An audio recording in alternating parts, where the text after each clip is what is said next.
morning, everyone. On this special release CPNN, we're going to cover an interview with our Women's Athlete of the Week, Reyna Sutuj, and Coach Brunelli. Reyna was the first Volleyball Athlete of the Week since 1985. Now to Angel with Reyna and Mr. Brunelli. Good morning, CPNN. I'm Angel. Today I'm here with Coach Brunelli. Reyna Sutuj. The first question will be, Coach Brunelli, how has Reyna improved from freshman year? I mean, in my 10 years of coaching, I've seen a lot of girls freshman year to their senior year, and I don't think I've ever seen anybody quite improve in that 4-year span than I have Reyna. She came into our program just essentially saying that she wanted to become a setter. And for those of you who don't know what the setter, your offense goes through the setter. The setter is the one who gets the ball to the hitters. They're often overlooked because everybody likes the big hits, but at the end of the day, it's the setter who's getting them the ball. And from Reyna's freshman year on, she has worked harder than any athlete I've ever coached, and she put herself in the position where she actually won Athlete of the Week 2 weeks ago. She's set, I don't want to spoil it because it's one of the questions, but she's up there high in the ranks of assists in the entire state. So seeing her go from a little girl who walked into our gym saying, hey, I want to be a setter, to one of the best setters in the entire state, it's just been one of the greatest things I've ever been able to witness. And it's just an incredible achievement, and it's a testament to how hard this girl has worked these last 4 years. That's insane. Round of applause for you, Reyna. And the next question would be for you. How does it feel being second in the entire state leading assists? I think it was such a personal goal and achievement, just to kind of prove to myself that you don't need the expensive club or personal trainings to get up there. I feel like getting up there just gets other schools to see us and be like, oh, Cliffside Park, they're actually pretty good, because we were always overlooked. So the third question would be for you, Coach Brunelli. How does it feel to be Reyna's coach? I mean, tremendous. Again, like I mentioned in your first question, the offense runs through the setter. There's so much weight and pressure on this girl's shoulders, and as a coach, not having to worry about that, because you got one of the best, not in the county, not in the area, in the state, it just takes the weight off my shoulders. And I just know that she's going to make every right decision, and that she's going to make sure that we are winning games because of everything that she does on the court. It allows me to take and worry about other things rather than, is my setter doing the right thing? Is my setter giving the ball to the right spot? Is my setter doing a good job? Because the answer to that question is always yes. She does everything right. Never have to worry about her. Very few times or ever have I ever had to even comment to her about something, because that's how good she is. So again, it makes my life as a coach just so much easier. Awesome. Awesome. And so the fourth question would be for you.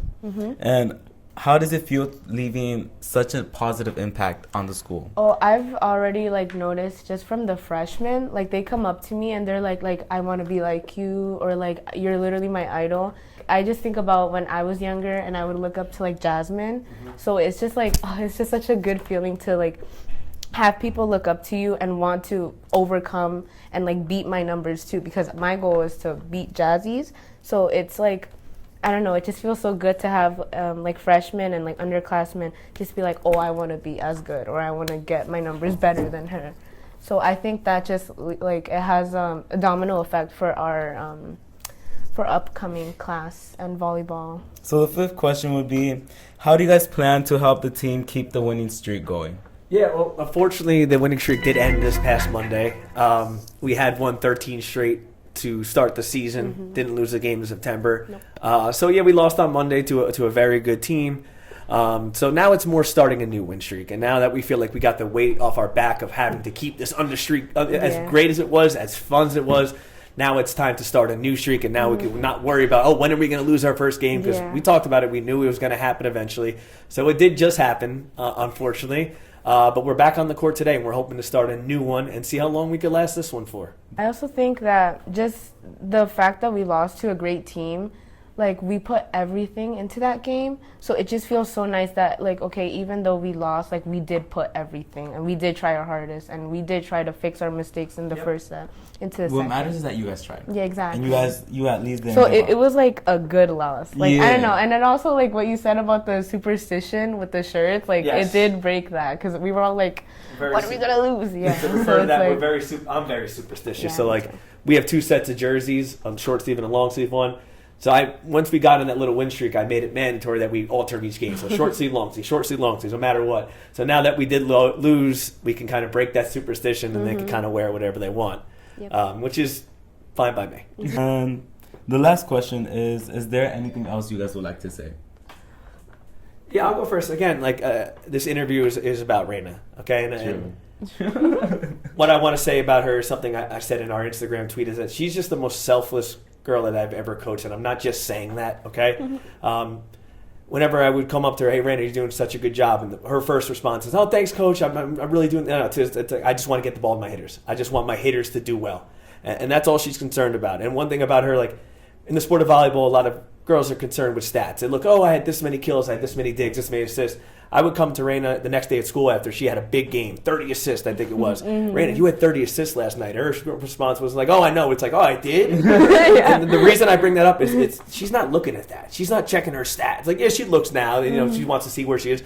But her concern after games is, oh, how many assists did I have? No, it's like, did we win that game? That's all she cares about. And one other thing I want to say is that, again, nobody has worked harder than this girl to become the person and player that she has become, okay?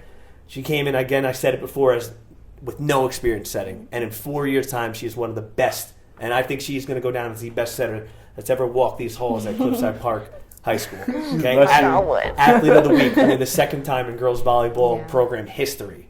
So she's going to go down as one of the best. And she's not done yet. We're only halfway through our season, and she ain't done yet. There's a lot more that she's going to achieve, and I'm just so happy to be there to enjoy the ride. Yeah. Right now, we're 4-0 in our league. We're trying to be the first team in Cliffside Park girls history to put a banner up and win a league championship in that gym. Right now, we're in the driver's seat. There's still a lot of work left to be done, but we're hoping to, by time this video comes out, we're hoping to have done that and raise that banner. That's our goal. So hopefully it happens. The next game you can see Cliffside Park's girls volleyball team in actions will be October 16th against Fort Lee at 4 p.m. Go Red Raiders. Go Red Raiders!